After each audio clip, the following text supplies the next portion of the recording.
Good evening, everybody.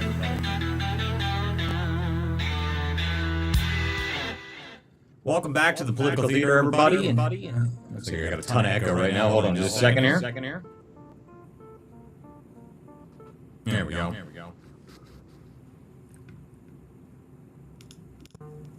That should fix it. All right, sorry about that, guys. Anyway, guys, welcome back to the Political Theater, everybody. I'm Walter Kurt. This is the Political Theater, weeknights at 9. Thank you guys for being here. We've got a lot to cover tonight. We've got a lot to go over for the Minnesota and Ohio fraud connection that we have it's just been growing and growing and growing. If you guys have been following the thread that we put out, just setting up the initial connection that we found through the auditors, it has now continued to grow from that. So this is only going to get bigger as we continue this investigation. We've got a bunch of people that are going to show up out here next week, and we're going to be doing a lot more. So we've got a lot to go over, guys, so make sure you guys share the link out, and we're going to get into this right away because I've got a ton of stuff to get over for it. So not only now do we have the auditor, which was the big story that we got out yesterday. So we found the auditor that was linked between the two cases, the same auditor that apparently has had its license revoked. Apparently its revoked license was pending based on if they sent out letters to those auditing to the companies that it did audit, which I assume, we'll find out if they managed to actually do that or not. I doubt it. But we have a lot more to cover than just that, because today we have the new part of this, which is just, it's just comical at this point. I don't know how else to describe it. It's so obvious. It's such obvious fraud. It's so hilarious that it continues to get bigger and bigger like this. So for those who were paying attention to yesterday and what we were talking about yesterday, there is two companies. So SERS, which is the Somalian Education Resource Center, that one initially was the initial find that we had here. That was the initial connection. We found an auditor that was for the two of them. Sorry, here I'm bringing Chris into the show. Chris, how are you, my friend? So the two companies that we found. So SERS, the Somalian Education Resource Center. And that was one company. And then there was another one that was MCES, which is Mac Community Enrichment Services. Now, when we first started looking at this, it was pretty obvious that there was something strange about the way that one of these was, why are they auditing from the same area? Why are we auditing from the same, from one single place within a few days of each other? Pretty strange. But now we have even more info on it. So as of today, we just found out that Mac Resource Center, Enrichment Services, MCES, Mac Community Enrichment Services, not only did it just happen to have the same auditor, it was actually founded in Ohio. Isn't that weird? So you got to love that. So now we know that this company, not only was it connected through the auditor, it was actually founded in Ohio. And further than that, I haven't confirmed this yet, but I'm going to go ahead and talk about it just briefly here. I need to make sure I look at the documents and prove this, but I'm pretty sure that the people that signed the documents, the problem is that they all have the same similar names. It's a common something that happens amongst Muslims that are doing business like this. They always use similar names to try and throw people off. But I think that I may have just found that the SERS, which is the Somalian Education Resource Center, the one that's based in Columbus, Ohio, that the same guy signed the paperwork for the IRS as the Mac Community Enrichment Services. So they're the same company, or it's not the same company, but they're directly linked with each other. So now we've proven yet another piece of information showing Minnesota and Ohio connected directly on this fraud. And I think it's only going to get more and more interesting. And further than that, one of these people from the Mac Community Enrichment Services, I think I might be able to link her to Ilhan Omar, which is going to be just all kinds of fun if we manage to prove that out. So this is going to be pretty exciting, guys. We got more stuff coming out, obviously, on this as this investigation continues on. Guys, if you're just now joining on the X space, make sure you guys share the link out for that show. This is the Political Theater. If you guys do not have been here before, this show is a weeknight show at 9 p.m. I've got my co-host on here, this Chris Marino. Make sure you follow him at the Real Chris Marino on X. Make sure you guys follow him. And we're going to get into a bunch of other stuff here. So what's up, Chris? How are you, my friend? You're muted, Chris. Here we go. Pretty good. There you it's go. at the Chris Marino. Okay, there you go. Sorry. But yeah, no, it's all good. And I'm getting a little bit of an echo there, but this whole thing's been pretty crazy. I read your report. I highly encourage everybody to read your report that you put out there today. This is going to be a wild trail, and if it's leading the way it's leading, it's going to be tied directly to Ilhan Omar, and again, other members in the Waltz administration there in Minnesota. This is going to be a massive scandal. Yeah, It already it's is a gonna massive scandal. it's going to continue to get bigger. I mean, like obviously we've already figured out that these things are all connected somehow. But now what we're going to end up finding at the end of this is that all of them are not only going to be connected, but they're all going to be like run by the same people. I think that's what we're really going to find. Now, there's the other side of this, what we're talking about too, which is the work that Data Republican and I've been doing, which is the NGOs aspect of it, how they're funding everything. Now, this is something we haven't proven definitively yet. So I want to be like I just want to make sure people are aware that we haven't fully proven this aspect of it, because there is another part to this that is important. The other side of this is that if these LLCs are all owned by the NGOs and they're all donating to political campaigns, now it is worth noting for everybody that it's not like they can just donate directly. They can't donate directly. If they're a federal candidate, you can't donate directly to political candidates from an LLC at least. But what you can do is you can donate to PACs. So that's what we're looking at right now. We're trying to see if these things were donating to PACs, and we already know they're donating to state reps. So we already know that. So we already have that proven. But we haven't proven yet is whether or not they're actually donating directly to political candidates through PACs, or how they're donating that part of it. So that's being proven out now. But again, the biggest part about all this is going to be if we actually manage to prove that these LLCs are funneling money on a wide scale directly into political campaigns. That's what we're looking for, and I think we're going to find it. We haven't proven it yet, but I think this is going to be soon. I mean, the amount of money that's involved is just growing and growing and growing. The one company we were looking at, we were talking about $42 million. Now we're talking about way higher than that. We haven't even gotten the full numbers on it. But now if you guys go check out Somalyscan.com, which is the website that this guy built that's going to be tracking some of this data. He's actually got open bounties. So you can go and try and prove where fraud is happening, and he'll pay you for them. Pretty cool. So, he's got a hell of a website up there, and I think he's running it based on some crypto stuff. Like, I mean, he's a crypto guy, whoever the guy who built this stuff out. So I think we're going to find out that there's a lot more than just these a few companies that we've looked at. And obviously, as we start to expand out this LLC NGO structure, I think we're going to find even more stuff. So it's only going to get bigger. And obviously, there's a bunch of other stuff that's happening today. So we're going to get into all that. So make sure you share the link out, guys. Make sure you guys share the live out. If you're following us on live, you're on Rumble, YouTube, Substack. Make sure you guys follow us there. And make sure you guys subscribe to WCDispatch.com, because we've got a lot more coming. Anyone who wants to have the first insight on what's going to be happening next and over the next week or so, you got to subscribe on X, on Premium, on my profile, which is at WC Dispatch. But Chris, I mean, as we continue through this, I cannot wait until we see the direct link to Ilhan Omar, because it's not going to take long. I know it's not. It's not going to take long. And I'm telling you what I've already looked at so far, I think we're getting close. I think we're getting pretty close. And I just find it so funny.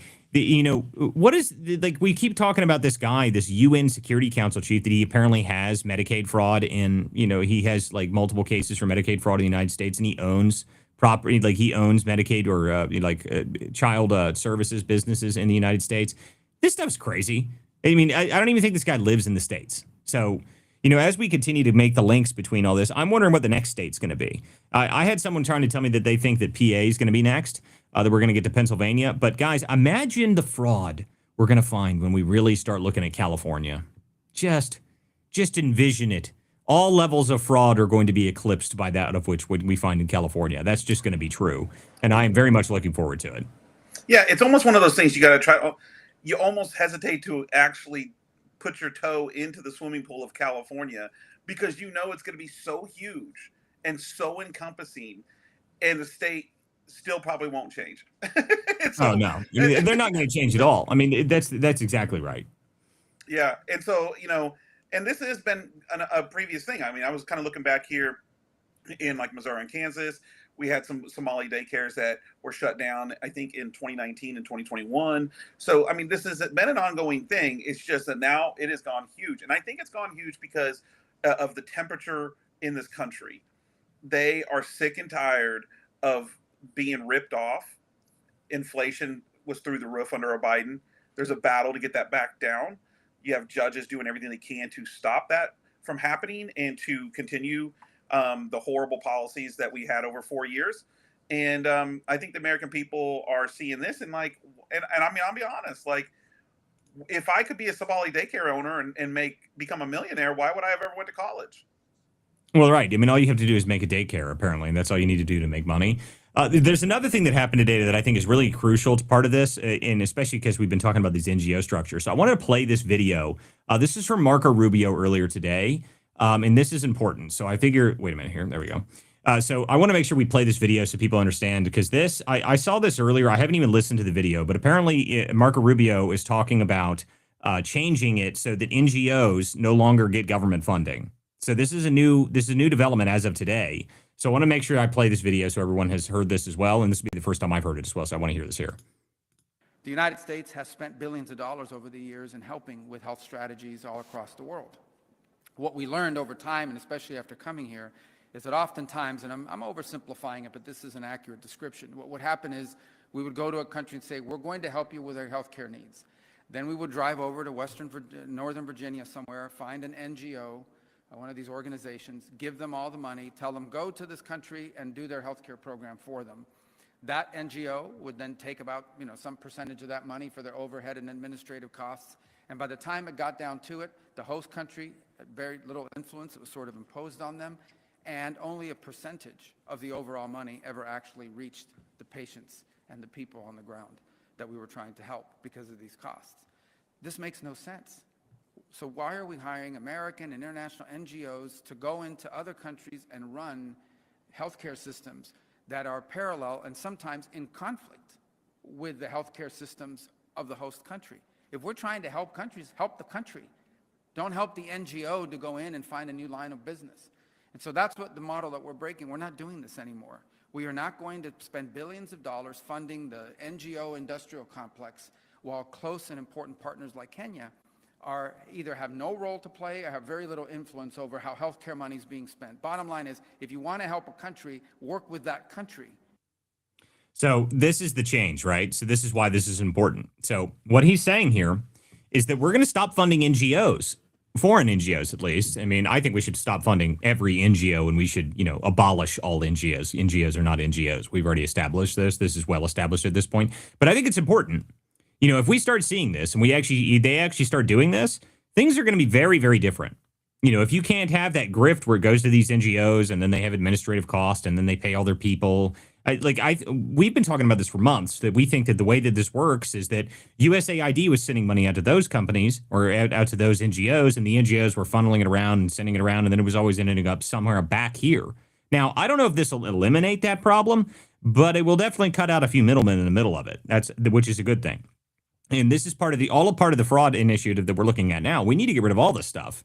I mean, we need to defund all of the NGOs. We need to defund every single one of these things. And if we actually manage to start cutting off the money, which is what my point has been the whole time, everyone wonders, how do we take back our country? What do we do? How do we fight back? How do we do something? And my point is, expose the fraud and then cut the money.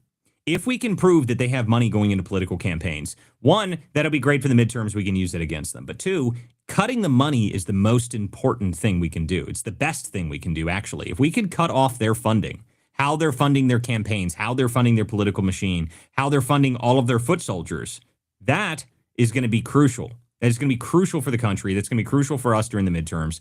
And I think that's why the Democrats, you see why they're so mad about all this stuff. They're freaking out constantly. Why are they freaking out? Well, because you're screwing with the way that they've built this system. Now, everyone talking about, the one thing I do think is probably going to end up happening is that the Democrats are going to, you notice that they haven't mentioned, it's not about racism right now when we're talking about the Somali stuff. Notice the Democrats seem to be reasonably quiet about this. Why is that? Because what they're going to end up doing is they're going to throw the Somalis under the bus. That's what's going to happen. They're not going to care about these people. They don't care about these people at all. So they're going to throw these people under the bus. That's going to be the first thing that happens, I think. So I don't want them to get away with this. So if you start seeing them, shift to, suddenly the mainstream media starts covering the Somali fraud, don't be so surprised by that, because they're going to try and throw these people under the bus. That way, the people at the top, the ringleaders, the people that said all this stuff, they're going to try and hide it. And that's what we need to watch out for next. I think that's coming. I don't think that's going to be long from, my guess is that'll be over the next couple of weeks, because they can't put the genie back in the bottle now. The virality of this, I mean, I'm seeing rappers show up outside of the Quality Leering Center saying they want to do a free concert for the kids. Like that's the virality of this story at this point. I mean, it is not stopping. It is only growing. And as we continue to go through this, it's only going to show up in every other city. Every other city where these scams and these things are operating, we're going to see more of this. So I don't expect that we're going to see it slow down, and even in the slightest. I think it's going to speed up. It's going to get bigger. And as they try and put the genie back, I think they're going to realize they can't, and they're going to immediately seek for their patsy, which has been the Somali people all along. I mean, these people are not, they're not the ringleaders of this. They're not the ones who organized any of this. I mean, you've got a population of people that their average IQ is 68. No, they just have it set up and they pay all of them and they just assume that it'll all work. And my guess is what's happening right now is all the lawyers and people that set all this stuff up, the Somalis are probably calling them and they're not answering the phone. That's what I think's happening right now. I think that's what's really going on. So as we continue to grow this thing out, I think the one thing I do want people to be worried about, maybe not worried about it, but cautious of. Nick Sorter put this out earlier today, and this is worth noting for anybody who's out here doing this, okay? Apparently the Somalis in Minnesota, what they're doing is they're calling the cops and telling people that there's actually, that their people are violent and have guns and weapons outside of their property, so that the cops show up with, lights and sirens and blazing, essentially. So they're trying to, it's almost like a reverse swatting. Right. I mean, they're calling the team on them, claiming that there's people that are violent outside of their home or outside of their business or whatever the hell it is. I mean, essentially their homes and businesses appear to be the same thing. So maybe that's not that surprising. But I think the deal is they're freaking out and they don't know what to do. So now things are going to start getting weird. And I want everyone to be very careful when you're going out doing this stuff. Make sure you're being cautious. Make sure you're not doing anything illegal while you're doing this. Obviously, I mean, no one should be. If you're not in a state that you can do some of the things that some of these people out on the street are doing, be very careful. Know your state laws, know your state rights. Make sure you know all that stuff because these things are going to get strange. And the one thing I want everyone to be cautious of more than that is that the problem with people that are not very bright, which say what you want, the Somalis are apparently of average IQ of 68, which would be clinically retarded in America. The problem with that is that they don't think about the future of their actions. So if they start shooting at you, they're not going to think about the result of that until it's long from over. So just be very careful. So I want everyone to be very cautious when you're going out here doing stuff. We've got a team of people that we're going to be working with. We're going to be very careful about what we're doing. I just want everyone to be aware of that. So, I've got a number of guys that are on their way out here. Matt Tardio is going to be joining me out here. I've got Jay Gatling's going to be joining me out here. I think Chad Caton even might show up. So we've got a whole bunch of people that are coming out to Ohio for a whole bunch of fun next week. So we've got a ton of stuff coming, guys. Make sure you guys are subscribed. You want to see the insight on that. That's going to be coming sometime next week. And we'll be talking about some of the businesses and stuff that we're looking at as we get into it. So looking forward to it. Keymaker, you came up on the stage. What's up, buddy? Hey, Walter. So good show so far. I love it. I love all the activity. I love that more people are getting involved. I was just saying in the other one, kind of one of the stressors, from having been inside of the federal government is they don't actually have as much resources as people think they do. But now if tens of thousands of Americans concerned about fraud all across this country start to look in their local communities and ask the question whether or not there's fraud, and they find it and they post it on X, I mean, we could really actually have like such a major impact and also kind of force their hand, right? Like force the people that are in the positions to make the arrests and to actually do something about these. Like once it's out and once it's big, there's not much that they can do. Right. So I've been talking to a lot of people, and a lot of people, already know what they're doing. I know you kind of know what you're doing too. And I was telling my friend, like, there are some really small cameras, right? Just go online and type in pretty much anything you want, like button camera, lapel camera, pen camera. Yeah, like they're all over. There's all sorts of stuff you can use that. Audio. But the bigger thing is when you have cameras on you, dude. The bigger thing to have right now is to kind of make it obvious. You want to make sure that everyone knows that you're on camera. Because I mean, if you're not experienced, at least if you're experienced, you can get a small private camera and do this sort of stuff. But right now, if you don't have any experience doing this kind of stuff, be careful.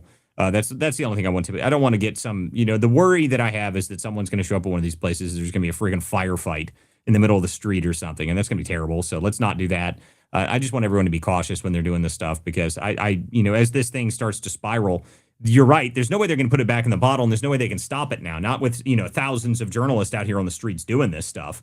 The other side of this is I was talking to a former FBI investigator earlier, and I was talking to him. I said, "So what do you think we need? Like, if we were trying to prove." This case, say we have a case that we're trying to build against a group of people or a business or a number of people. Like, what do you think we need so that it is 100% guaranteed, slam dunk? They would look ridiculous if they didn't go after it. And the problem is that, you have to be very careful about how you bring the case to people because some of these people aren't going to do shit. And there's no obligation. Even if you prove it, they don't have an obligation to actually act and go, try and seek an indictment. They can just ignore it if they want to, but that's why you have to make it a big story. That's why you have to make it a big media story. Well, yeah. You have to make sure you're embarrassing them. one good thing about the public getting involved is chain of custody actually doesn't start until the police get involved. Right. So I'm not saying necessarily that anything you collect can necessarily be evidence. Obviously, they'll challenge some evidence, but chain of custody is only rules for law enforcement. Oh, I know There that. is no, Yeah. A I lot mean, of people, my I thing think, is, get see, this is confused. what Yeah. well, I understand that much. What my point is, what I want to do is I want to make sure that, there's a bunch of people doing these man on the street stuff, right? Like the man on the street stuff, but like those are great and they get good clicks and stuff like that. But let's actually get stuff where we can prove, hey, this is a crime. That's what I'm thinking.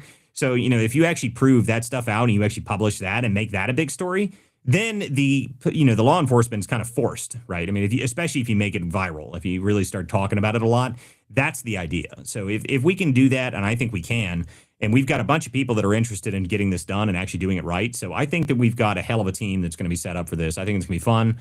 I think it should be good. We should have a lot of interesting stuff. And I think Ohio is going to become a flashpoint, just like Minnesota has very, very soon. Yeah, well, let me just point this out, just so people kind of understand. So there's actually a case you can look. There's a bunch of them. So there was a case where somebody was illegally recording somebody else while they were committing a crime. Both of them got in trouble. The guy that was actually committing the crime went to jail for years. The other guy ended up getting probation. So I know a lot of people get stressed out and they get worried about breaking the law. But if you're recording a crime, even if it's an illegal recording of a crime, the lesser crime sometimes, if you're willing to sacrifice yourself for the cause, and I think that there's a lot of argument now that we need to start to put ourselves out there and get ourselves in their face. Well, but the deal is show them. That yeah, we're but not the deal back is, down. guys, we don't need to break the law to prove these things. Like most states are single party recording law. Like I mean, that's the most states are not two party consent for that. So just make sure you understand your rights in your area. I mean, you have to be very careful because if they try and come after you, I mean, you got to remember how much money you're dealing with, okay? Like you're talking about organizations that have millions of dollars worth of fraud and stuff like that. So if you accidentally make a mistake, they can make things difficult for you, even if you don't go to prison or anything like that. And maybe you still prove it. Like don't break laws to try and get stuff. That's not a good idea. And what I'm telling you is that you can go out and get stuff without having to worry about that stuff. You should be able to get evidence enough. You'd be able to prove some stuff out, especially if you're doing all this in public interest, which is the most important part of this, which is why everybody's all involved in it now. So just be cautious with that. I don't want people going out there getting arrested just for getting recordings that they think are super important. Like, don't do that, guys. Like, you don't have to do that. Just check your state laws, check your rights in your state, and you can make sure you always work with somebody else. Don't do it alone. So that's my point on this. Yeah, we could leave that to James O'Keefe. If you really want to get deep into that, that stuff, James O'Keefe could, give you the training and help you out. Nick Sorter said this earlier today. He said apparently the easiest way to get the Somalis to tell them stuff is just to send an attractive white girl to go talk to them, which is hysterical. I mean, that's just, I think this is so stupid. Like it's so easy. Like I can't wait till we actually figure out, who's actually orchestrating all this stuff. It's going to be ridiculous. Jacktron, he came up here. What's up, Jacktron?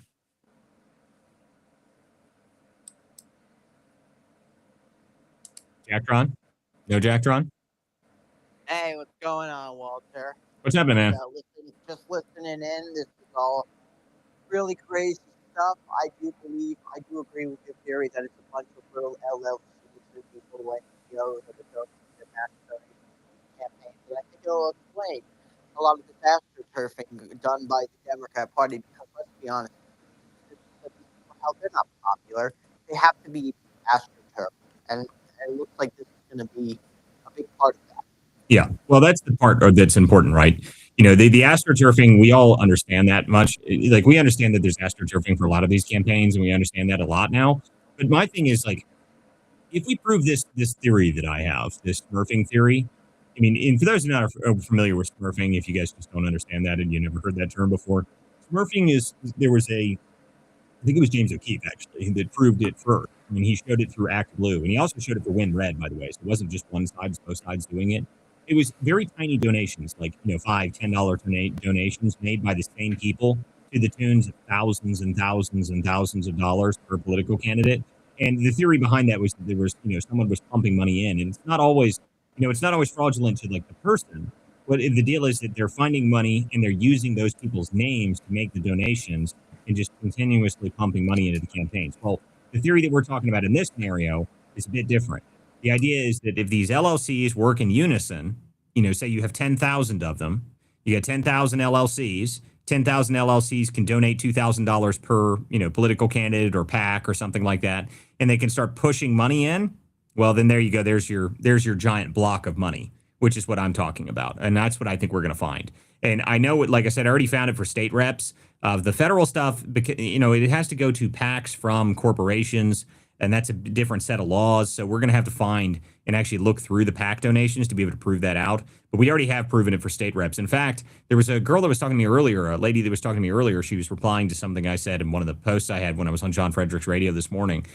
She was saying that she knows that this is happening in the state level. And I said, yeah, well, that's where I've seen it already. So she's talking about that in California. So I can't imagine how much of this is happening in California. It's got to be astronomical. I don't doubt that at all. So I assume we'll find more of that. By the way, guys, make sure you guys share the link out. If you guys are on the X Space, you guys are welcome to come up here and join us on stage. If you've got something to say, you're more than welcome to come up here and chime in, say whatever you want to say. You can ask us questions. You can talk about whatever you want. More than welcome to come up here and join the show. If you guys are on the other platforms, the only way to call into the show is you got to go to x.com, go to @WC Dispatch, and join the show, and you can chime in yourself. If you want to leave a comment, we do read the comments throughout the show. You guys are more than welcome to leave comments on both the live or in the live stream or any of the Substack, any of those places, guys. You guys are welcome to chime in there. We try to read all those comments throughout the show. But anyway, let's keep getting through this. So, if there's the California stuff, I can't wait till we get there. That's next. I assume that'll be, once we prove this out, which I think, if my goal out of all this right now is now I'm kind of focused to see if we can take down Ilhan Omar. That would be amazing. If we can prove that she's part of this fraud ring somehow, that's just going to be great. And I think I've got a line on that. So, I'm very much looking forward to us going through and proving all this stuff out. And it's only going to get more interesting as we get through it. I mean, maybe we'll find out that, it's apparently Sorter found this earlier, that he talked to one Somali that was a daycare consultant. Yes, it's a consultant for daycare, which is just hysterical. I mean, just, it's so profitable in the daycare business as a Somali that apparently you can open your own consulting business for daycare. What do you do in that scenario? Like, what, you're a fraud consultant? Is that what this is? Like, I mean, they've got whole fraud consultants. They got a whole infrastructure for it. I mean, it's just amazing. You got to love this. I think the title of that is called consigliere. Well, I mean, I think that might be. I think that might be. Go ahead. I wonder if they pay. So, like, I know it's certain government contracts and stuff like that, and I wonder if there's funds for that, right? Like, I wonder if you're a daycare in your, in your limited size or something like that. I wonder if they'll give you additional funds that you can expend on consulting. You know what I mean? Like, I'm just wondering, why would it? No, I'm sure there's I'm sure it's in the line item for something somewhere along the federal budget. I mean, there's no way they're paying for it. Like, I guarantee you that it's, they got federal tax dollars to pay their daycare consultants to make sure that they set up their fraud properly. Someone said in one of my comments earlier, they said, I don't understand. What are all the oversight committees doing? And my comment was, isn't it obvious at this point, guys? The oversight committees are overseeing the fraud. That's what's happening. They're the fraud committees. I mean, that's all they're like. It's if it's this big, if it really is as massive as we think it is. I mean, really, there's got to be a ton of people in on this stuff, which is what we're finding now. So, the question is, can we prove it to the point that we show direct links to people? And I think that's why I'm so focused on the political campaign aspect, because if I can find political candidates that are getting large donations from these 501c3s or from these the LLCs that are part of the 501c3s, that's the kind of stuff I want to find. Because that'll prove, I mean, if you see, massive donations from these LLCs that are all operating from the NGOs, that's where we're going to find the money. And that's what I think the kickback really is, being able to fund political campaigns. All right, we got a couple new speakers up on stage. What's up, Nighthawk? Or go ahead, Chris. Well, the one thing I was going to say, I mean, obviously the average IQ of the Somali is not anything to write home about. However, do not underestimate the coordinated and effort and ability of the Somali fraud organizations. This is a tribal, cultural tribal deal that expands vastly across this country. I think that they were even there's apparently a Somali port commissioner in Seattle who oversees the ports. Right? This is how coordinated and strategic these people are. So don't underestimate their ability, their coordinating ability. There's always going to be, a ringleader, a leader, typically an elder in the community that has advised this process. Well, see, here was my theory. I was talking about this to somebody the other day because we know this is all like tribal. It's like tribal, disputes in between them. The Darude clan is apparently the top clan in Somalia or something. And by the way, this is why the Minneapolis mayor, why he won, because the Darude clan didn't like whatever the hell the other Omar Fateh or whatever the hell that other guy's name was, because he was part of the rival clan or something like that. And this is the greatest thing about this. I read a whole bunch about this a while back, but I kid you not. The reason that the rival clan doesn't like the Darude clan is because they're very greedy and power hungry.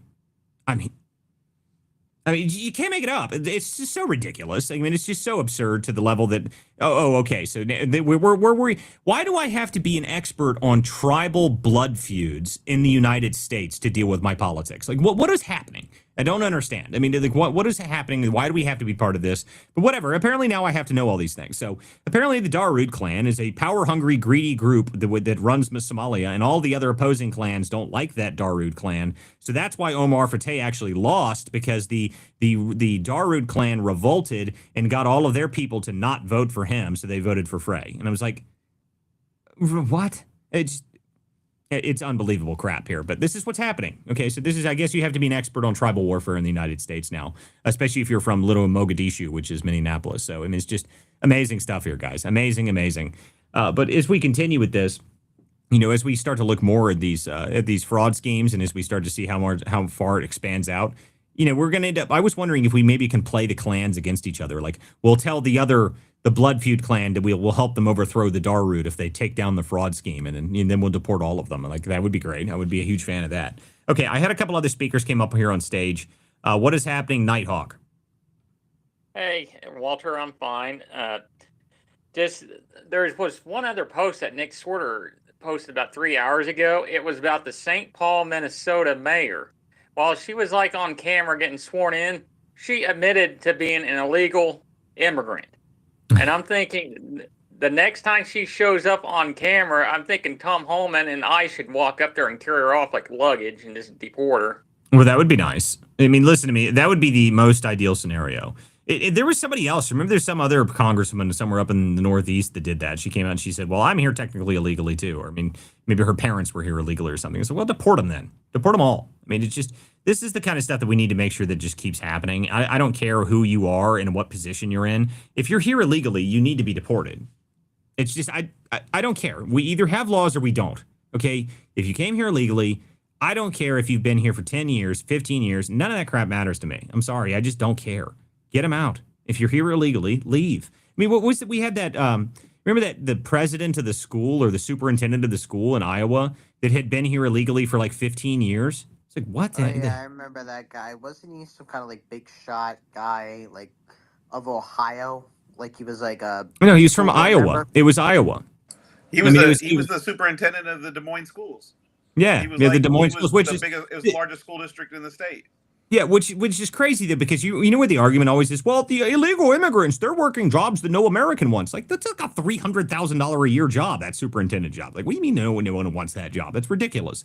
So I mean, that completely blew their whole argument on the, what we don't want any money for it or anything. So I thought that was pretty funny. But this is the kind of stuff that I don't care how long you've been here. That doesn't matter. If you're not here legally, you time to go home. And we need to make sure the deportations go up. Now, I know a lot of people are complaining about the deportation numbers. I've seen people talking about that, but everyone needs to remember that the self-deportation numbers are far more important. I tell people that all the time. Remember, the self-deportation numbers are much more. Of them. 2.5 million. Yeah, so 2.5 million plus the 300,000 something that came out from the for the forced deportation. So we had net negative migration last year. That's fantastic. We need more of that. I mean, that's everyone should be happy about that, but no one's talking about it because everyone's complaining, and everyone likes complaining a lot. But the bigger thing to me, there's a bunch of people focused on a whole bunch of other stuff that I just don't care about. Like the Iranians may overthrow their government. Woo!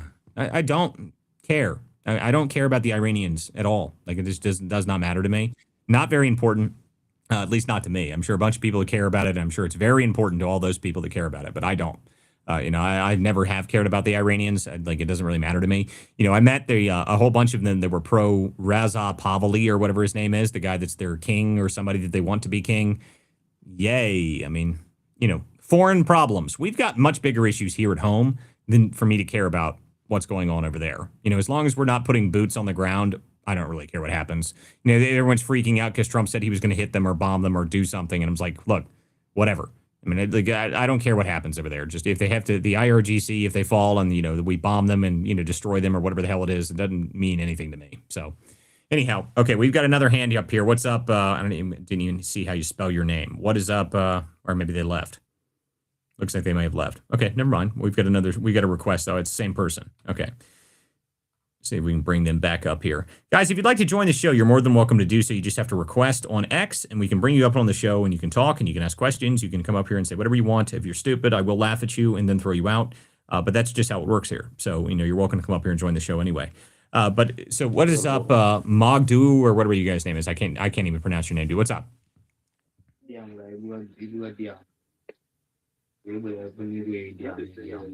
Okay. What now?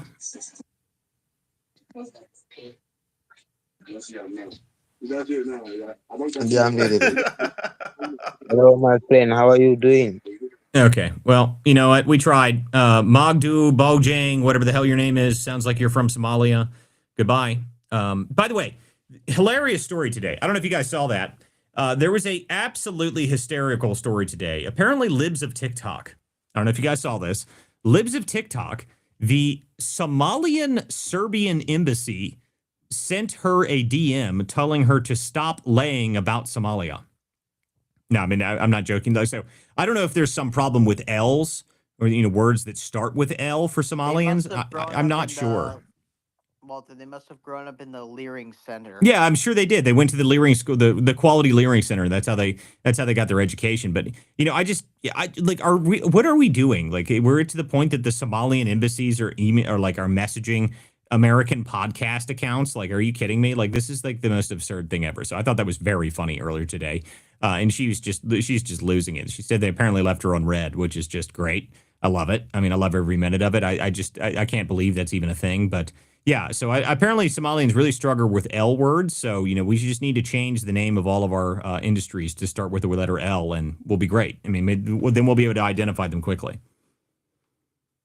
Ninehawk, you have your hand up. Go ahead. I think this app's kind of doing some funny things. I didn't have it up. I'll just drop back down the listener so you don't have to. Oh, no, you're fine. Listen, this happens to me every night. Like, the app is useless for me. It doesn't do anything helpful. But we brought another speaker up here. What is up, whoever the hell is it I just added? No? Maybe not? Going once? Okay. Up. All right, go ahead. Amadou Karise. Hey, how are you? What's up? No? Oh, guys. Things are getting. Oh, there you go. I was gonna say things are getting a little bit messed up on this space, so I think the space is glitching. But go ahead if you can hear us. I think the guy was just talking. How are you guys all doing? We're not doing this. Like, I don't know. Are the Somalis just arriving in my space now? Is that what's happening? Because talking about the Somalians, like we're not doing this. Like, if you come up on a show and you come up and say, "Hi, how are you?" You're gonna get kicked out. Like, and it's just, let me explain this to you. Like, if you come up here, we're not playing. This is not small talk time. If you want to be part of the show, you're more than welcome to come up here and join. But like, I'm not playing the "Hi, how are you?"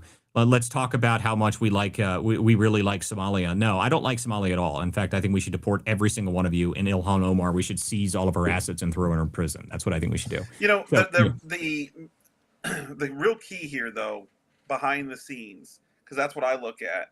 All right, how much heat is she actually facing that we don't know publicly right now? And I think the key here is seeing her husband have to remove names off his business, you know, board of directors, because these are top level Obama officials, Democrats, that had their names taken off. That tells me behind the scenes, the Obama machine is saying, pull us off. We don't want anything to do with you right now. You're too hot, right? So clearly there's something happening behind the scenes that we don't know about to a larger extent, probably directly tied to feeding our future, because there is a gal that was involved in that, to my knowledge, that is connected to Ilhan. So we'll see where that road goes. Well, you know, there was some. Yeah, I saw that earlier. There was the feeding our future person, the one that actually went to prison for it, right? Apparently, she was the primary contact for like 47 daycares. I mean, just all right. So, all right. I said it. I saw it immediately, and I quoted it. I was like, "Look, new daycare list just dropped." Like this is apparently not what we get to look forward to. The next daycare list that we're all going to have to investigate. Okay, we got up another person here. What's up, Nerdy Bird 17? How are you? Hey, Walter, doing great. How are you doing? I'm doing just fine, sweetheart. How are you? I'm going to be thinking about you and Jay in Ohio, and really proud of you and grateful that you're going. So I just wanted to express an opinion here after hearing Vice President J.D. Vance talking about Africa, and that we should just stop this giving money to NGOs. I agree with that, but start sending the money directly to the governments. And I just think, why? We've been doing that since the 60s. And, we hear from educated Africans that money never gets disseminated to the people in need or to agencies. It ends up undermining entrepreneurship and, the rugged individualism of capitalism, and people starting their own businesses ends up in the pockets of absolute dictators and tyrants. So I've just got so much, what do you call it? American funding, global funding fatigue. I'm sick of it. And Well, listen, I agree with you. I would love for us to cut all, just random aid programs. Now, the one side of this that you have to keep in mind is that, we do have adversaries around the world. Okay. So, I used to be kind of the isolationist mindset. I was for a number of years. I was. And what changed that was actually Biden. Because it turns out when you have people that are really bad at foreign policy, the whole world sets on fire, like almost immediately. I mean, it's like ridiculous how quickly everything went to shit. I mean, it's like, during Biden's term, by the way, if you guys don't know this, 11 embassies had to reduce their forces for the United States across the world. 11 different embassies did. Then we start a war in Ukraine with Russia. The Gazans immediately attack Israel. The entire Middle East blew up into a bazillion different pieces. I mean, listen, if you don't have a strong foreign policy from America, the vacuum is filled with either incompetence or violence. That's what happens. So, we either need to figure out how we're going to do foreign policy. And the real thing is what we need. Americans don't normally care about foreign policy. I mean, like this is actually statistically proven, by the way, and I talk about this a lot. That Chris knows this because he's a political campaign guy. But generally speaking, foreign policy is like an 8% issue. Like 8% of Americans care about foreign policy. Most of the time, people don't care about it because it's always kind of stayed on the same track. It's always kind of worked, and people don't talk about it, and things just happen. The only time it really went up a lot is after 9/11, because then everyone was caring about terrorism then.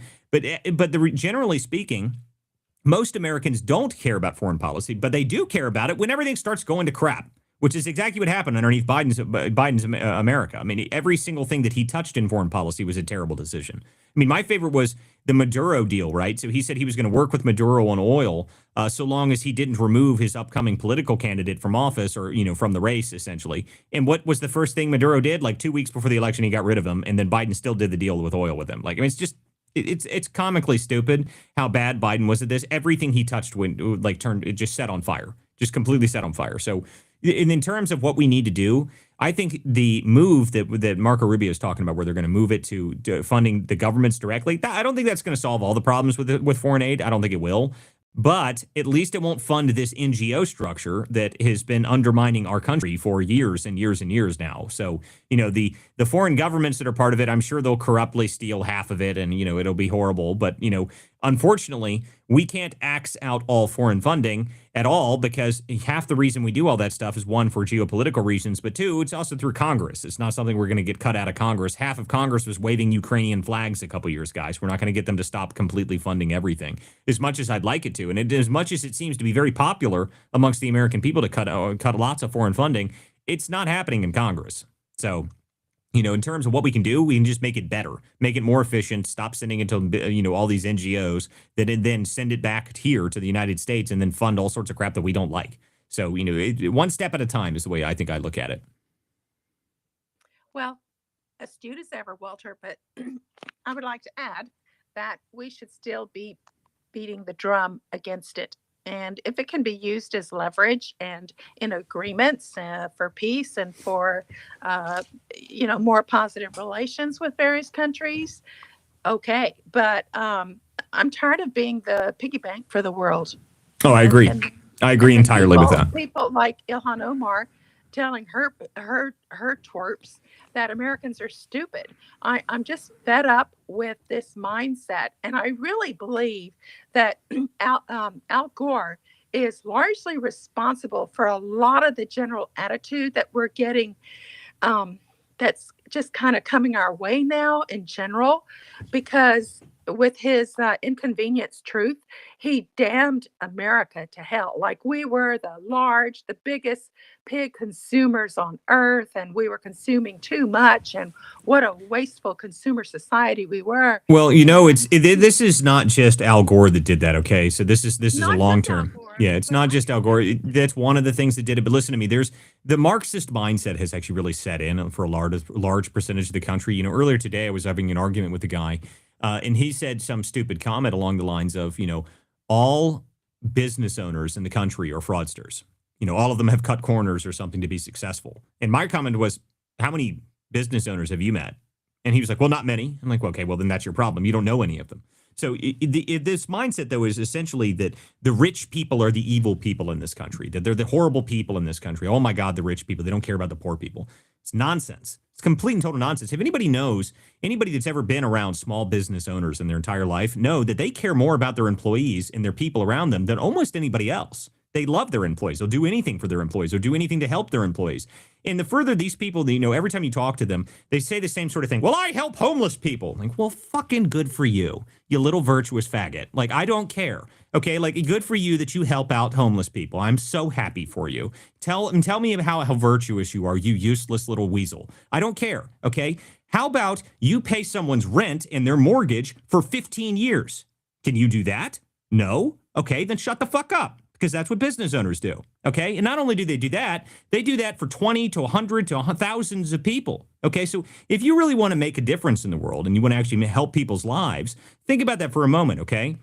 If you want to help people's lives and you want to improve the lives of people around you, what if you, instead of just helping 15 homeless people get off the street for a day or two, what if you could give each one of them jobs? What if you could give 100 people jobs and then feed their families, give them a purpose, giving them a livelihood so that they can actually supply themselves for the rest of their lives? That is helping people. That's helping people. And further than that, I know a lot of business owners that they do all sorts of things for people. You know, their employees fall on rough times and they send them to hospitals. They buy them cars. They give them loans. They do all sorts of things. I mean, I know some business owners that have given their entire employees, everything about them. They've put them through college. They have given them loans. They've helped them build their lives. They've helped them get married. They've helped them buy everything in their lives. Why? Because they care about their employees. And if you want to be successful in business, you actually have to care about the people that work for you. And this is, a lot of people get confused by this because, well, some business owners aren't like that. Some big corporations aren't like, well, listen to me. The larger your business becomes, the more diluted that structure becomes. So if you have 50 employees, you can care about each one of your employees individually. If you have 100 employees, well, maybe you can't care about each one of them every single aspect of their life. If you have 1,000, well, then the best thing you can do is make sure your business is running structurally properly, so that way you don't have to lay 15% of them off if something happens. And that continues to get larger and larger and larger and larger the more people work for your business. And that's the deal that people, scream about it. Oh my God, business owners are the worst and most evil people in the whole world. No, they're not. They pay all the taxes in this country and they give all these people jobs and they make sure people can actually put food on their table. And just because you're a stupid little weasel that likes to, grift and tell everyone, I help the homeless. Good for you. Happy for you. Cool. Not impressive. You know what's impressive?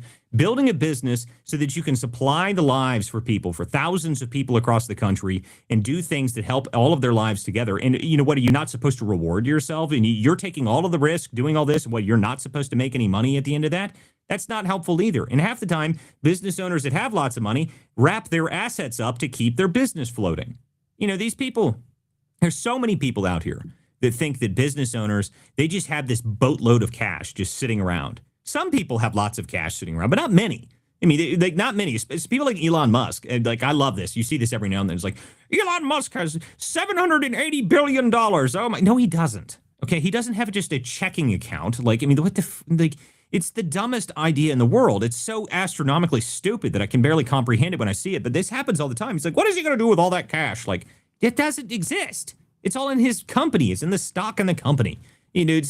Most business owners, especially ones that are very successful, that have lots of money, their cash isn't just sitting there because their cash is doing something else. Their cash is working. It's doing something for them. It's not just sitting around getting 2% in a freaking checking account. Like that's not how that works. But sorry for the rant. But anyway, that annoys the hell out of me when I hear that sort of stuff. Okay, Yeah, well, and go ahead, the tax bracket, by the way. So when you hear these Democrats, these guys like Bernie Sanders and Elizabeth Warren, these people who are worth 30, 40, $100 million railing about billionaires needing to pay their fair share. Well, spoiler alert here, they're in the same tax bracket. So, yep. So when they're literally saying this to you to get your support, but they're in the same tax bracket. There is no mystical billionaire tax bracket. You know what I mean? And so it to me, it's the most hypocritical thing in the world. And it's the most insulting thing. It's condescending. Like they really think that their voters can't put that together. And it's crazy to me. Well, and the thing is, I love it when you argue with them and they're like, why are you defending the rich? Like, you're so stupid. Like, I mean, like, I wish you had vision. Like, I mean, the vision that somebody has that actually becomes like an entrepreneur and actually builds something. Like, imagine, how do you supply? So say you're super virtuous. You're one of these obnoxious liberals that likes taking care of, homeless people. You pick them up off the street and, give them Narcan so they don't die. I mean, whatever. Cool. Good for you. Now, the question is, how could you help 100 of them stay off the street for an extended period of time, more than a week, more than a month, more than a year? How could you do that? Well, Ian, say you were one of those people, and what if you have $1 million? Like, oh yeah, well, I can do that all the time. Well, but you can't sustain it. Okay, you can't sustain it for long periods of time, but how could you sustain it? You open a business, you find the business, make sure the business is profitable, and then keep making sure that it's profitable so you can keep paying your employees so that they can have jobs, lives, and feed their families and buy their kids, Christmas gifts. That's how you become, like, this is how it works, really. But everyone wants to sit there and scream about it. The same thing, we talked about this the other day, about the corporations. Everyone screamed, oh my God, the corporations are the evil, terrible things. Corporations are everything. Anything that's an LLC is a corporation. The tax bracket doesn't change for the businesses, whether you have 15 employees or whether you have 60 or whether you have 1,000. It's all the same corporate tax bracket. So when you're raising the taxes, you're not hurting the corporations, the billionaire companies. Those companies don't care about taxes. Now, the little tiny businesses do, but that's who you're hurting. Okay, we've got a bunch of hands here, so I want to make sure we get into some of these. What is up, Queen of the South?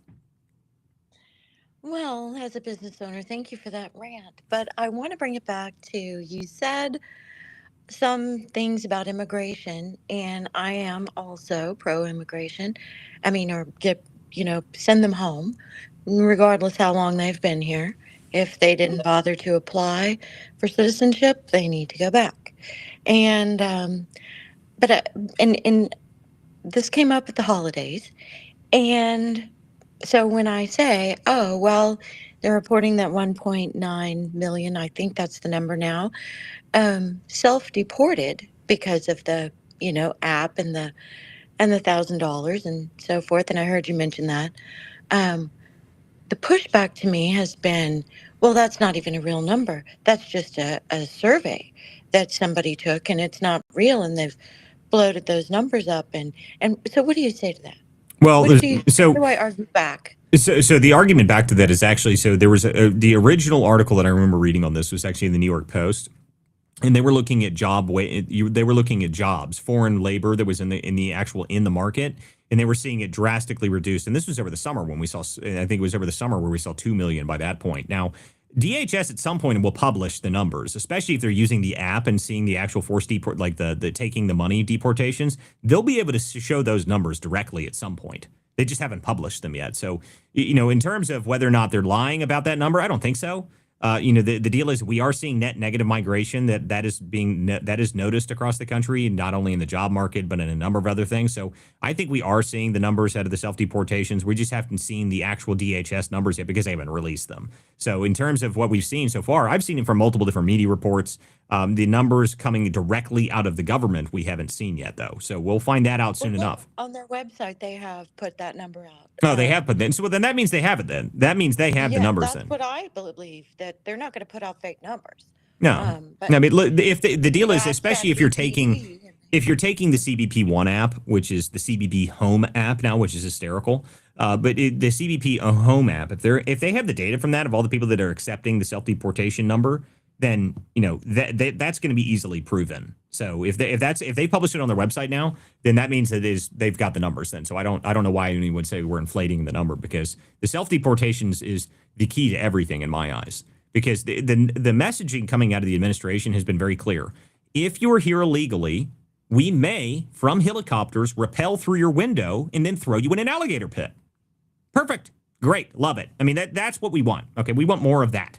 So, if you come here illegally, it used to be that nothing happens to you. There's no interior enforcement. Nothing's going to happen to you. You can stay here for apparently 15, 20 years and no one will ever notice. Well, those days need to be over. Okay. If you come here illegally and you're here illegally, you should be worried that at any second, a strange man could fly through your window, grab you, and deport you. I want that to be the fear that exists across the country. That's good, because then they'll go home. And then they'll self-deport on their own. And if they self-deport on their own, that's even better, because that way the market around them, the job market, can actually address it properly. Because if everyone wants mass deportations tomorrow. They want to, snap your fingers and take 15 million people out of the country. Guys, if you do that, the economy would not like that. There is a cost to it at the end of the day, no matter how you look at it. And the Democrats were smart about this. Okay, they knew that if you install a bazillion people, it is not an easy thing to remove a bazillion people, especially if you leave them here for a few years. I mean, if they no matter how you look at it, they're still supplying money into the economy. They're buying gas in the local areas. They're buying food in the local areas. It doesn't matter how they're paying for it. It doesn't matter if they're paying it with government money or non-government money. They're still supplying stuff to that local area. So the local area has to be able to adjust to it. And I think self-deportations is a much better version of that, rather than just forcefully removing 15 million people tomorrow. I'm not even sure it'd be possible. One. Two, I'm not sure it would be good for the economy if we did that. Okay, I've got a bunch of hands here. Go ahead, balls and strikes. How you doing, Walter? I'm one of the original listeners. I started on day one listening to you, so thank you so much for having me up. Well, I appreciate that, man. Absolutely. Well, listen, I got two things. One specifically about focus, and the second thing about messaging. And here's where I kind of part ways a little bit, not with everyone's way of thinking, but Trump is dead set on a few things. One is 2016 Russiagate accountability, 2020 election fraud accountability, and I understand that. But we also went on this tangent of Doge and USAID and the fraud there. What has come of that? Where are we at on that? Where's the messaging? And now we have the Minnesota fraud, and then we're going to have the California fraud. I think that we're just shotgunning this, and we're spread out so much that we're not focused on one big thing to get a win. There are baseball players out there that are great baseball players, and they are very good at multiple stats, right? But you know who you remember? You remember the home run king. You remember that guy, right? The one that basically has the biggest stat of all. So our messaging problem, when I say I am a moderate, but I lean more towards the populist view. Your messaging is terrible because we're spread out all over the place. Now we're getting great victories, and we're getting huge victories when it comes to immigration and the border. That's huge. But the rest of this stuff, it feels like we Congress keeps squirreling all over the place and going from one place to another place to another place, and they don't focus on and get any victories. I don't think that any accountability is going to happen from Russiagate. I don't think any accountability is going to happen with 2020 election fraud. I mean, yeah, okay, so Mustache he got indicted. Okay, great. That's not John Bolton is not a feather in the cap for the administration at the end of the day. I'm sorry. No, it's not. No one really cares. So that's just my thought. I'll leave it with that and listen to what you think. Well, I agree with you a lot on a lot of what you said. I agree that everyone remembers the home run, and that's what we need. We need a home run. Okay, and that's what we really need. We need to hit something hard and really hit it. Now, I think the Doe stuff. Listen to me. I think that the Doe stuff. The reason that the Doe stuff got killed is because Elon Musk actually found the fraud that we're talking about now. I think he really saw it and was trying to go after it, and that's why they went after him so hard. I mean, you guys got to remember, it wasn't like it was just like some little like minor campaign that was run against Elon Musk, okay? This was a serious effort that they did against. I mean, every Tesla dealership in the country had a freaking protest outside of it. I mean, and they were paying for them. They were paid protests, by the way. I mean, I already proved that out when I went to these things. They were so fake. Every single one of them was completely fake. There was no organic nature to any of that. Maybe in some of the bigger cities it was organic, but the rest of these, I mean, I'm not joking. The one in Columbus that I went to, and those who haven't heard this story before, I'll tell it real quick here. I was going to this protest, and my intention was I was going to go see the protest and see what was happening there. And I kid you not, they showed the protest started at 4, and then at 5:30 it was supposed to be over. It was like a freaking shift whistle got blown, and everyone was gone in less than 10 minutes. At 5:30, the protest over, everyone's gone. I mean, it was like, wow, I've never seen that before. If you guys have ever been to protests, that's not how it works. Usually people stick around, they hang out and talk, and, they still hang out for the protest for a couple hours afterwards. That's normally how a protest goes. No, these things were like literally like, whoop, whistle's over, everyone go home. And it was like everybody cleared out in seconds. It was the most bizarre thing I'd ever seen in my life. Plus, they were handing out chants and all sorts of it. Like, it was very, very obvious that it was paid for. But again, my point is that Doge, what Elon was looking at is the level of fraud that we're finding now. And I think that the deal is now the fraud investigation, and the administration is doing its own thing, okay? Like whether or not they can go after the fraud stuff, they need to. But the point is that the only way the administration does things and the only way anybody does anything is if there's a lot of attention on it and the public forces them to do it. That's something that I think is very important for people to realize. Like anytime you want something done, you need to force it. Yes, go ahead. Don't we need to concentrate on the money, though? I mean, I do. I think we need to. I think we need to focus on the money. Election fraud, I'm sorry, Obama, Russiagate, and the 2020 election fraud. Hey, that's terrible. But if we concentrate on the fraud right now and go after the money to impact the 2026 and 2028 elections, that should be the priority. I agree. The home run. I literally said this earlier today when I was on John Frederick's radio. I said, look, how do we fight back? What can we do? I say, cut the money. Cut their money off. And that's why I'm so focused on what we're talking about right now, because finally people are starting to look at this fraud stuff. Now, I was already intending to start looking at a lot of this fraud programs as we got into the year anyway, but now Shirley's video is just taking it to a whole nother level. My point is, I think that if we cut the money off, we really find out how they're funding political campaigns, because we know that they're pushing we know that they're pushing tax dollars into political campaigns. Okay, we've seen it in small scales already. And the question is, where are we going to find the real wheels that are getting greased? Who is getting paid off? Where are they moving the money to? How are they doing it? Now, the theory that's been floated by myself and Data Republican, we've been talking about this for a couple days now. The theory that we have was that USAID was the first layer of it, okay? USAID, and this is just a theory, so don't take it, just take it for what you will, but it's plausible, okay? So the theory is USAID gets the money. USAID then donates money from there out to foreign entities. Foreign entities, then they take that money and donate it back to the NGOs, the 501c3s in America. The 501c3s in America then take that, push that money down into their little LLCs that they operate and own, and those LLCs then donate to political campaigns and political causes. That's the current theory, okay? And if we can prove that and show that these things are pushing millions of dollars into political campaigns, we can then have a target list of which candidates have been doing that, okay? And we'll be able to find that by figuring out which PACs they're doing that. And every single one of the people that is involved in that, we need to make sure that they are never elected ever again. And it just needs to be made very, very clear that we find this. Then we need to go after these people. These people need to be exposed because they're stealing from the taxpayers. They're stealing from the Americans, and they're only doing it so that they can stay in office, and that's what we need to stop. So I agree with you 100%. Cut the money. Cut the money. That is what we should be focused on. And if we can do that and we can actually make that impact, I think that'll make a huge difference. Thank you for having me up, brother. Appreciate you, balls and strikes. Thanks for coming up here, buddy. Okay, let's see here. We got 2 more people here. What's up, Phantom MAGA? Hey, what's going on, Walter? I just want to thank you so much for not being like an echo chamber cafe space, because there's so many of them right now. I just want to call a spade a hard spade. As a former U.S. Army combat medic, I'm a former CNA through the pandemic. I'm a former UPMC upper management and hospital administration. And that being said, Brian Krasenstein, who put me on a Telegram mass report list, said in his little stupid femboy voice, oh, there was no children there in the Leering Center because it's an administrative building. No administrative buildings tint their windows and freak out when you come in there. What windows? That's the what windows? What are you talking? Like, they don't have windows. It's just a door. It's just a door. Yeah, no, like correct. Yeah, you're absolutely correct. But still, I think that Ryan Shirley maintained his composure with laser precision. If it was me if it was me, I just would have opened up a can of worms. I just would have went nuts. But I just want to say that, and no administrative building is there for learning. Administrative buildings is for knowing your stuff and handling business, Listen. not for learning. Listen, the Quality Leering Center is just my favorite thing out of all of this. I think it's the best part is like they're trying to defend it. Like the most absurd version.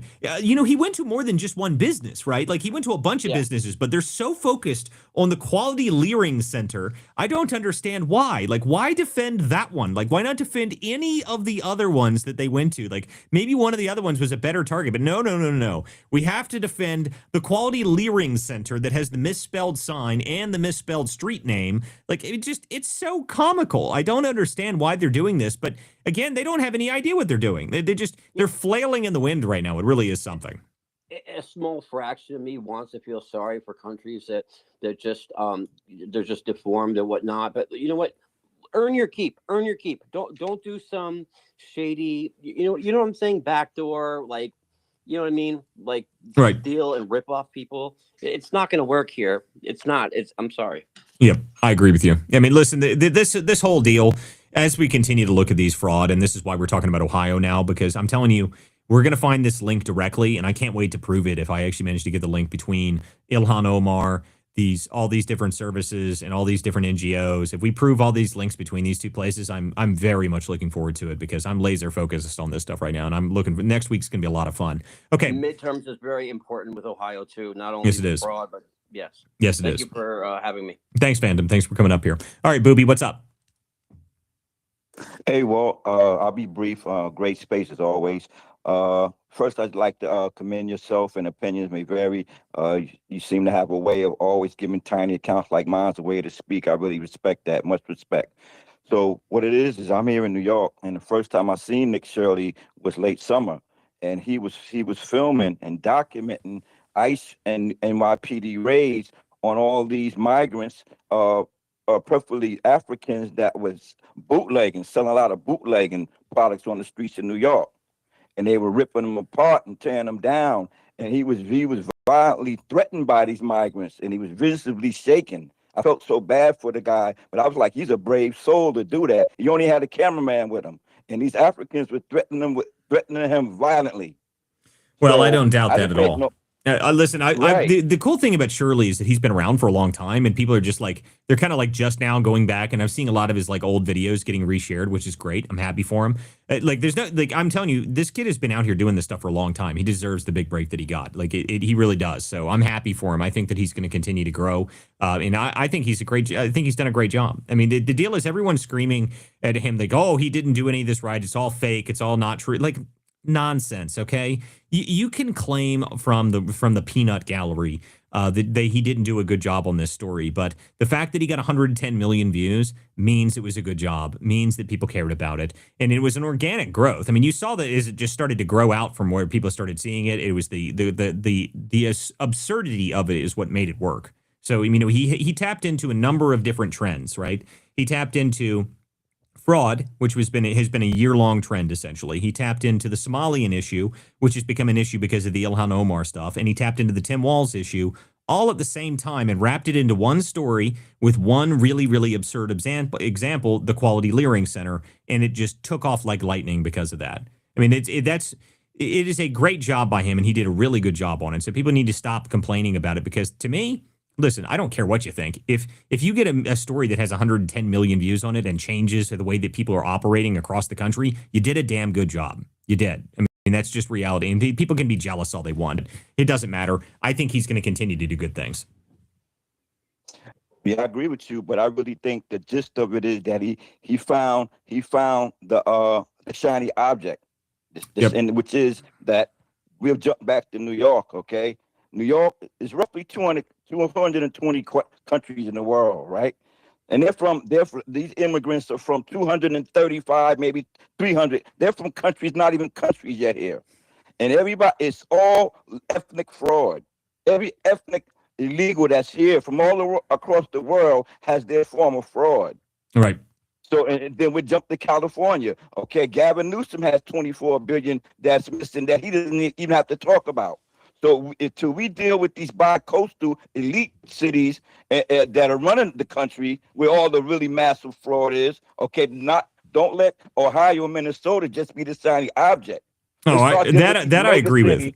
Listen to me. I'm only focused on these right now because these I think I can prove the link easily. But I am not going to be surprised, Booby, if I manage to actually get these and I actually manage to prove it between more than one state. Okay, so I've already linked it between Ohio and Minnesota. Okay, that's what I've been focused on the past couple of days because I've had a source that's been helping me out here, and she is just incredible. I mean, I cannot speak highly enough of this person. She's wanted to remain anonymous this whole time, but these people have been doing unbelievable work. Okay. I wish I could claim all the credit for this stuff, but the stuff that they're helping me with is unbelievable. These sources are fantastic, and people are starting to bring me more and more stuff. And that's because we can actually prove it out. And if we actually prove the links between these states and we actually prove it as, it's not just one, it's not just two, but we've got a network of these things. To me, I want to see if we can get the crimes proven to the point that the feds should do something about it. They should do something about it. I mean, if you get enough on camera, right? If so, you've got photos, you've got everything, you've got all of it linked together, and you can prove it with documents and everything else to show it's circumstantial between states and across state lines. Then that's when I think we can get the boots on the ground and we can actually make some things happen, which is what I want. So, and it's not going to just stop at one place. I think everyone needs to keep going on this, and I think it's going to. I mean, I'm seeing people all over the place listen, I knew that this was going to continue. Earlier today, there was a freaking rapper that showed up outside of the Quality Leering Center, right? And he was like, I'm going to have a concert free of charge for the kids of the Leering Center. It was hysterical. Okay, like it's just great. I mean, that when you've reached that level of virality, it means things are going to change. Like people want to know why the Leering Center doesn't have any kids at it. And I love it because every video you've seen of the Leering Center so far, I still haven't seen any kids at it. Has anybody, I've seen a bunch of videos of this Leering Center. I have yet to actually see children at the Leering Center. Not a single one. They're always there's a bunch of middle-aged Somali guys outside of it. I don't see any kids. Where are the kids? I still don't see them. Every time they're like, no, we're open. We have an open flag. Did you see our open flag? Oh yeah, I like your open flag, but I still don't see any friggin' children. So it's just amazing stuff. By the way, I actually also saw this. There was one of the businesses I was looking at. Apparently, it's not a child's daycare. It's an adult daycare. That was the name of the business, Adult Care. I was like, oh my God, here we go. If we've got adult daycares, dude, we're in trouble. Walter, I was thinking, and I posted about this before I did an article. It's not up now. I'll put it back up. But policing is actually, so it used to be handled by all civilians, by the civil population. We eventually delegated that power in the United States to an organized group of people. And now at this point, I really believe that if the people get more and more involved, we'll be able to strip some of that power back to the people, where we can then again, like we used to in this country, force the government to do as the people want. That's where right now we're kind of reliant on the government. We need to strip that power back into the hands of the people so that we can force the hand of the government, because we got this idea because of all of the foreigners coming here that somehow government is the most powerful thing in this country. It's not. It's the people. I agree. It has completely been inverted now. I agree with that. I mean, listen, to me, the one thing I think is really good that I've noticed so far is that people are angry about things, and people are kind of started getting directed at certain aspects of the government. The one part that I really want more on is I really would like to see more accountability. But I think in terms of priority list, I agree with my previous speaker that came up here, Balls and Strikes. I agree with him. Okay. I think that first, I like accountability, but we need to make sure we get through 2026 and we don't lose the midterms badly. I mean, we need to make sure we at least hold the Senate. Maybe we can keep the House or not lose a whole lot of seats in the House. That would be great, because to me, we need to get things done. We need to get things done. And if we cut their money off and shut them off for the political coming up into this, I think that's a really good way to think about it. It's a really good way for us to focus on one thing. And I agree, we need to be focused on at least one thing so you can try and get one really important thing done. And if we can cut out and axe their funding mechanism, I think that's going to be absolutely crucial. What's up, Jay? What is going on, Walter? Just finished dinner and just listening in. How's it going? We're just having another night. It's going pretty well so far. By the way, I was happy New Year. That's right. Happy New Year. That's right. Nick Sorter would say. That's right. Happy New Year, everybody. Happy New Year. But anyway, I was telling everybody what's going on for next week. So, we're looking forward to. We've got you are coming out. Is your wife coming out with you? Not sure yet. We'll figure that out, but we'll talk. Okay. Sounds good. Well, Yeah. looks like we're going to have a whole party out here. So it's going to be all kinds of fun. So I'm looking forward to it. So anybody who's wondering what's going on, we've got a whole group of people coming out here that we're setting it up to be able to start looking into this stuff, actually get some on-the-ground journalism for some of the stuff. And I really want to get some really in-depth stuff. That's what I'm looking for. So I'm not trying to get just these man-on-the-street videos. I want more than that. So hopefully we'll be able to pull this off, and it should be pretty interesting because at this point I think we got up like the army is amassing. I'll just say that we've got a whole team of people. Freaking tactical team is flying in here. It's gonna be great. So I think it's gonna be a lot of fun. It all started with me just asking you if you wanted some security. That's true. That's true. It did start with that. It started with just asking for security, and I said, well, yeah, but what if we could do more than that? So now it's turned into a whole thing, and I'm here for it, to be honest with you. Welcome back to the show, Chris.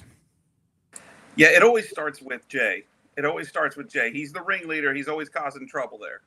That's right. That's what it is. No. No, I think it's going to be awesome. I think it's going to be awesome. Having you, Jay, Tardio. I can't remember her name. I don't know if that's coming to fruition with the gal from Fox. Oh yeah, I've been talking with her too. So listen, we've got a lot of things going on. So like I said, anybody who's not subscribed yet, you guys are, again, next week is going to be real interesting. So I don't even know what's happening.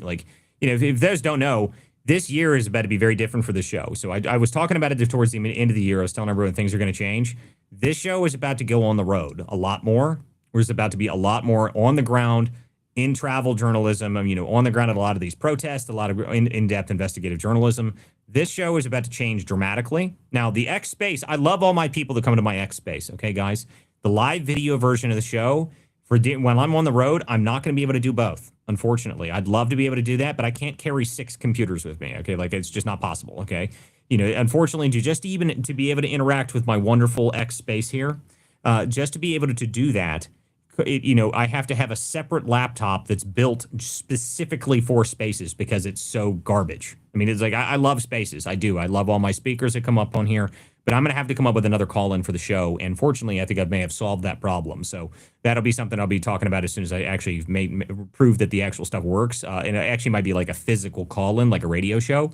So we'll work on that, and I'll make sure I figure that out before we really start hitting the road a lot, because that's only going to be probably by the end of this month. We're going to be on the road consistently on the road, going out and doing things. So again, I tell everybody, make sure you're subscribed, because that's when things are going to. WCDispatch.com is the best play to be part of it. The show is live on WC Dispatch every single night. So make sure you guys are on there, and make sure you guys, if you're subscribed on X, if you put your email in when you subscribe to me on X, I'll give you a full pass to the WC Dispatch, so you'll have all access to that stuff as well. I do publish both the articles and everything like that in between the two, so you get both if you're on X and you're not, But the problem with X subscriptions, and the reason I don't really promote it, it's just not as good. You don't get the level of content, and plus, you never see it unless you go directly to my profile and then go to the subscription page. No one ever sees the subscriber posts. No one uses X like that. So they haven't figured out how to make that better yet, unfortunately. I know some people use it and some people read the subscriber posts, but not many people do, which is why I really try and promote the Substack, because that's how you get emails directly to you. You get to see and it's on the website, so you can go to the website and see it. So anyway, but that'll be coming out here soon. So guys, make sure you're subscribed for all that. If you had your hand up, go ahead. I can't tell if I have any hands right now. I got my hand up. Go ahead, bud. I was gonna say, how epic was that when they're like, "Who are you working for? Who are you working for?" He's like, "Nick Shirley." Who's Nick Shirley? We don't know no Nick Shirley. We don't care about no Nick Shirley. He's like, Nick Shirley. I'm working for Nick Shirley. I would have thrown some gang signs up. I'm working for Walter Kirk. Oh God! Brace yourself. Here we go. Your bank accounts. Here we go. I love it. Listen to me.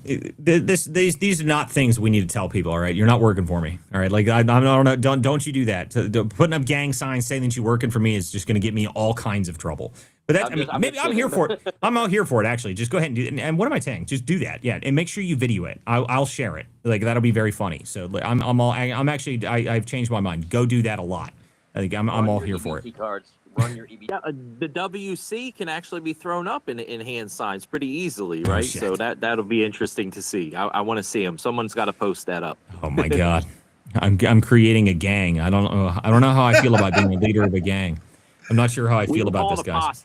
Well, All the that's fine. posse. We're All going right, back to our I'll go roots. with posse. All right, Well, I'll listen- accept posse. Well, listen, man, your posse will get you street creds in It'll Cleveland be and like Memphis. The Sopranos. What'd you say, Chris? I said your posse will get you street creds in Cleveland and Memphis. Oh shit. Speaking of, that's actually something I really want to do. Memphis, we haven't heard a lot out of Memphis since the Fed showed up down there and like tried to clean up the city. That's one of the stories I intend to do this year. I actually want to go around to some of these places where the Feds have come in and like made a difference, and I want to get some like human interest stories and talk to some people and see what people think about their communities being cleaned up. That's something I really want to do. So I'm looking forward to being able to do that. I think that people find that interesting and actually hearing from people talking about what their community was like before and after the Feds showed up and actually started arresting people. I think people actually might be interested in that because I think it's a good idea. So that's something that's probably going to happen at some point. So make them a MAGA offer they cannot refuse. I love it. Well, I mean, listen, Hey, the Walter. DC is now a completely different city, apparently. So, it's good things. Go ahead, Key. Yeah, DC is actually doing really good. Actually, I'm actually shocked. I tell everybody like it's it was surprising. It was so surprising that even Dave Chappelle, when he came back home, he had to give props to the president for what's going on in DC. It's actually pretty wild. But I wanted to let you know I posted that article down in the Purple Pill. It's primarily about the FBI, but it goes through kind of the history of like where the power comes. And a lot of foreigners come here and they're used to government being your god, right? Like government is the above. Government tells you everything, but in the U.S. Constitution is where all of this stuff gets delegated up from the people. But there's something else to this. Okay, so the power structure itself, you're right about that, but there's something else. Okay, America is the only place that exists where if the government stands up one day and tells you you must do this, that a significant portion of the population, not an insignificant portion, not like a tiny minority, but a significant portion of the population says, hell no, I'm not doing that. Screw you. I don't care if you're the government. That doesn't happen any other place. That is an American mindset, very unique to this country. That is something that only Americans do. It is very unique here. I don't know where it comes from specifically, but that is just, I mean, it's from the founding of the country, really. I mean, the Constitution, all of that builds into this culture that we've created. Because I'll tell you right now that, there is a ton of people that really, the moment the government says, you must do this, they go, nope, not doing that. You can shut the hell up. That's not going to happen. So, it's a very interesting thing, but it's just true. And that doesn't exist anywhere else in the world. Look at Australia. We're taking your guns. Okay. Well, it was a prison colony. Yeah, I mean, what is the response you see online right now? Like every time someone says, oh, we're going to take your guns, what's the response? The response is usually that meme of what's his name? What's the meme of the guy from I forget his name. Damn it, I can't think of his name. But he's got the night vision and he's holding the AR. And he's like, oh, come and get him. Like that's the response from Americans when you say we're going to take your guns. Like I mean, the Australians are like, okay, we'll just hand them to you. Like that ain't happening here. I lost all my guns in a boating accident. I thought you were going for a good Doc Holiday. Right, Walter? What guns? What are you talking about? Yeah, I don't have any. I lost all my Bitcoin, all my guns, and all of my silver and gold in a boating accident a couple years ago. So I don't have any of those things anymore. Well, Charlton Heston out of my cold, dead hands. That's right. Fishing boat. Fishing boat. I don't fish. No, I was just in a strange boating accident. I was tubing actually. And, I just happened to have all of those things and all of my Bitcoin, all of it with me all at the same time. So it was wild. Yeah, I had all 94 guns in the raft. That's right. I was tubing. Like I said, I carry them with me. So I was tubing and, just the tube let go and I could never get them back. And I don't even remember the name of the lake. So you'll have to figure it out. Here's what happened. No chemical precursor. The Somali pirates broke into my house and took my sign-in sheets and my guns. Oh, that's right. Yeah, that's true. That's how that works now. I forgot about that. That's the only thing I look to when I get broken into. Everyone always steals my pay stubs from my employees. Like that's very common as well. So we also learned that recently. I mean, I didn't know people were interested in those things, but I love that. I mean, where did they find Urkel, by the way? Like they got Urkel and put him up there. Like, I mean, it's just, I love this stuff. It is with so absurd. $2,000 glasses. Yeah, with $2,800 glasses on, with $2,800 frames. It is just amazing. Amazing stuff. You could also always say I lost it. I was boating off the coast of Venezuela. And oh, shit. No, I mean, if you were boating off the coast of Venezuela, then you're never getting it back. I mean, you're in grave danger if you're off the coast of Venezuela right now. So no, yeah. I was lucky. They didn't double tap, so I was able to swim away. Why hasn't Hollywood made Cocaine Shark yet? I just want to know. With all of these B movies out there, Seriously. there has to be Cocaine Shark by now. Remember they had Cocaine Bear a couple years ago. Shark movies, like they got Sharknado, they got Zombie Shark. Well, but listen, Jack Tron, he's not lying here because they did Cocaine Bear a couple years ago. Remember that? That's right. That's based off a true story. Yes, it is based off a true story, but but the bear only survived for 12 seconds or something like that for when the actual bear did that. But or maybe it was 12 minutes, or I can't remember. It's been a long time since I read that. But yes, that is a true story. But yes, I agree. Cocaine Shark, Shark Cocaine Tornado would be even better. I don't know. We need the next level of the Sharknado movies. Which with those movies, by the way, they're actually hysterical. I think the first one they made as a joke, and it became like a cult classic almost immediately. I mean, it is really a stupid movie. Right. It's great, but the theme song's great, and it just became so fun to watch. The cup size goes up with each iteration. Yes. I noticed. Yes, it does every time, which is just great. How could something with Ian Ziering be bad? Oh man, Sharknado. I assume this is. But right now, you're probably right. They need to make another one, and it needs to be all about all the sharks are on cocaine now. I mean, that's. We've been blowing up so many cocaine boats in the down in the Caribbean that obviously we need Sharknado with cocaine in it. That's obvious that I think that needs to happen. So we probably just made Hollywood its next blockbuster. I mean, if they haven't already thought of it, I hope someone would have thought about that. You never know. The first movie that anybody goes and watches in the last 20 years is Cocaine Shark Tornado. I mean, that would just be great. Well, wait, what did we come up? What did you come up with on this space that went mainstream? Was it Sean Farish? Which you're talking about when we did that was during the shutdown. Siesta. Yeah, the Schumer Siesta. Yeah. God, that was great. God, that was so funny. Damn, man.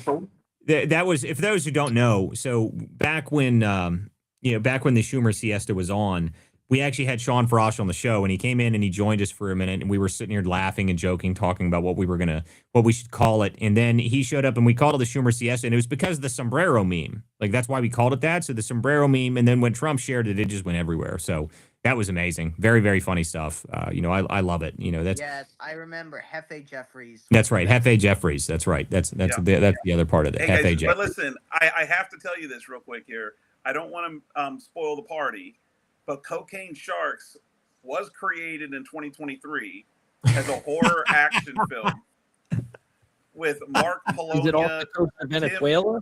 Tim Hatch, Ryan Dalton. Oh, I don't know any of these people, but they apparently did have a movie. So it's already a movie, right? Let me look this up. It was already a movie. It on IMDb, it's got 1.7 out of 10 stars. Cocaine Shark, 1.7. Oh man, I bet you it's good then. Wait, we gotta check out the real test is the Rotten Tomato score here. Hold on a second. We gotta see what this is. Does it have a trailer? That's what we need. We need to watch the trailer if it's got a trailer, dude. Okay, I'm gonna search for this, Walter, and I'm gonna send it to you. Hold on a second. Oh no, I've got it here. I've already got it. Official trailer. 7 seconds. There you go. Let's go. I was working for a kingpin named Garisco. Tons of mafia and drug money fueling his big campaign, HT25. The serum started failing, resulting in freaks of nature, horrible creatures created by its side effects. There's been a change of plans. Change of plans? Because of the Wow, lab look at explosion? Missing test animals? We had an accident at the lab, an explosion. The remaining specimens were either destroyed in the explosion or escaped.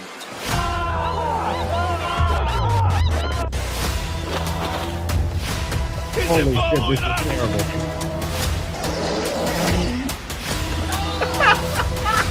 I can't even, guys, I don't know. You're not watching this, so if you guys are just listening, the sharks are all they've got crab legs. The explosions are. This must be all right. So that's probably the next terrible movie I'll watch. I'm a real sucker for bad movies. If you guys don't know that, I love bad movies. And my personal favorite bad movies. My personal favorite bad movie genre is actually the shitty kung fu movie. Like, that is my personal favorite. I love them. I've probably watched every bad kung fu movie you've ever heard of, and every one that you've not heard of, actually. My personal favorite is The Sorcerer and the White Snake. Yeah, that's really something for me. So there you go.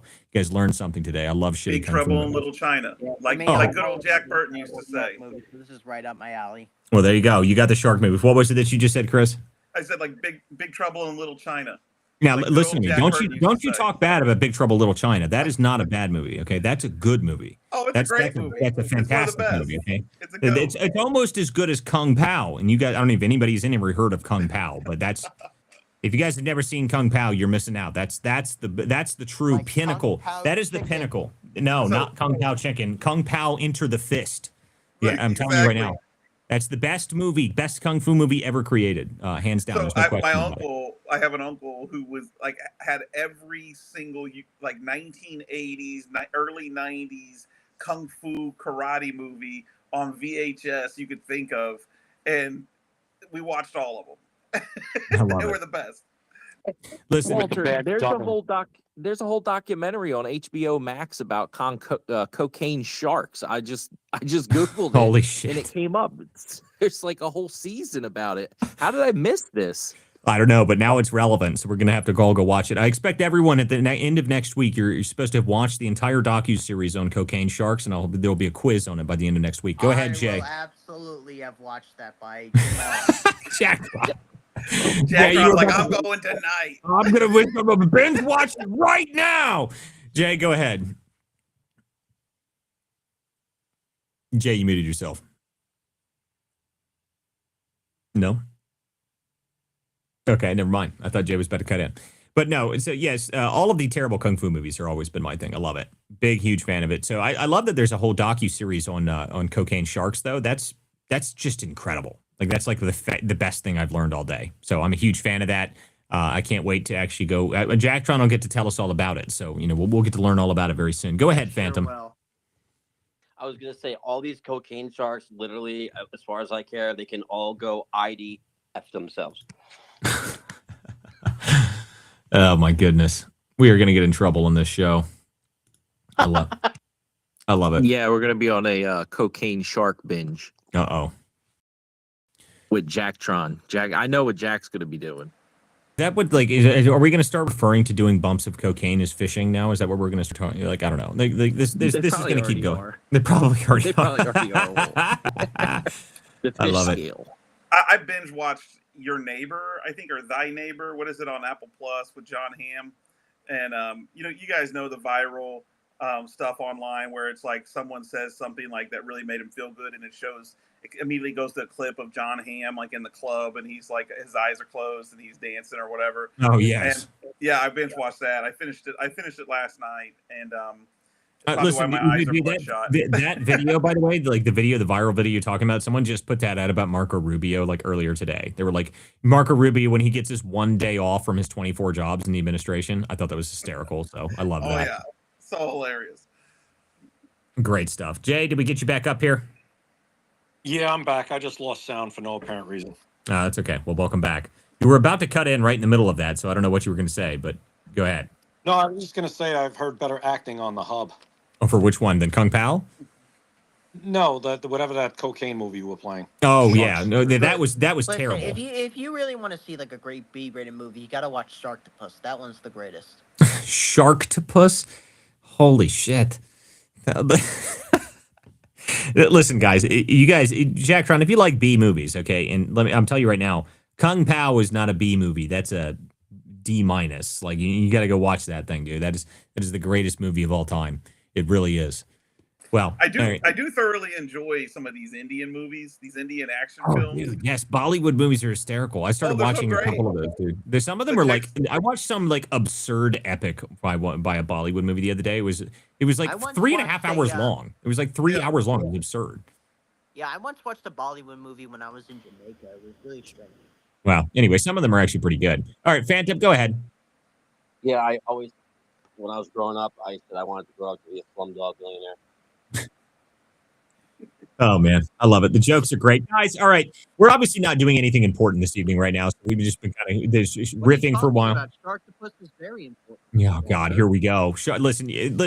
By the end of next week, we'll have an expert on all things cocaine shark, and Jack Toronto will be able to tell us all about it. But outside of that, guys, we will be back on Monday night for more of the Political Theater. I'm Walter Kurt. This is Chris Marino. Thank you guys for joining us. Make sure you guys follow all my speakers up here on the space. If you guys are on X.com and you're actually in the space, make sure you guys subscribe on WCDispatch.com and make sure you guys check that out because we're going to be having a lot of really important content coming up next week. We got a whole bunch of people coming in for this Minnesota fraud investigation, or I'm sorry, the Ohio-Minnesota fraud investigation because it's everywhere now.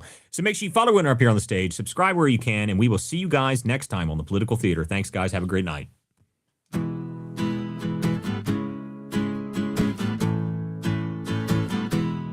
Some folks are born with a liberty spark. Their hearts beat red, white, and blue. When the anchors sneer and the cameras bark, they turn the lens right back at you. Truth bound, ain't for sale, ain't for sale. We're not the party line sons, no, it ain't for sale, ain't for sale. We're the vigilant ones, so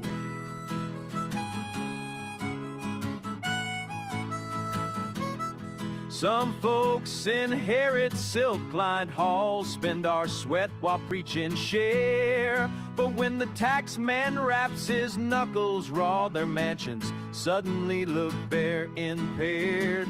Ain't for sale, ain't for sale. We're not their banker-raised hairs, no. Ain't for sale, ain't for sale. We're the vigilant ones, so